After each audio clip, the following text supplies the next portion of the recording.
బాపులపాడు మండలం Bommaluru toll plaza వద్ద జాతీయ రహదారిని ఆక్రమించి ప్రయాణికులకు వాహనదారులకు తీవ్ర ఇబ్బందులు గురిచేస్తున్న మొబైల్ క్యాంటీన్ వ్యాపారస్తులు.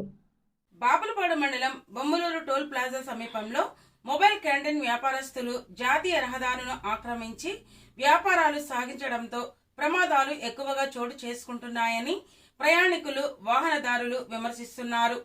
మొబైల్ క్యాంటీన్ వ్యాపారస్తులు పూర్తిగా రహదారిపైకి వచ్చి కుర్చీలు వేయడంతో వాహనాలు వెళ్లడానికి కూడా దారి లేకుండా పోతుందని, ఇలా ఉండడం వలన ఇప్పటికే ఎన్నో ప్రమాదాలు చోటు చేసుకుంటున్నాయని వాహనదారుల నుండి విమర్శలు వినిపిస్తున్నాయి. మొబైల్ క్యాంటీన్ వద్ద కొంతమంది వాహనాలు రోడ్డుకు అడ్డంగా నిలిపివేయడంతో కొంతమేర ట్రాఫిక్ నిలిచిపోయి ప్రమాదాలు జరుగుతున్నాయని ప్రయాణికులు తెలుపుతున్నారు.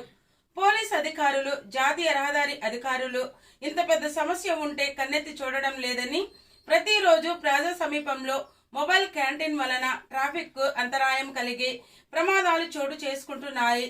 అయినా వీరిపైన ఎందుకు చర్యలు తీసుకోవడం లేదో తెలియడం లేదు అంటూ ప్రయాణికులు అంటున్నారు.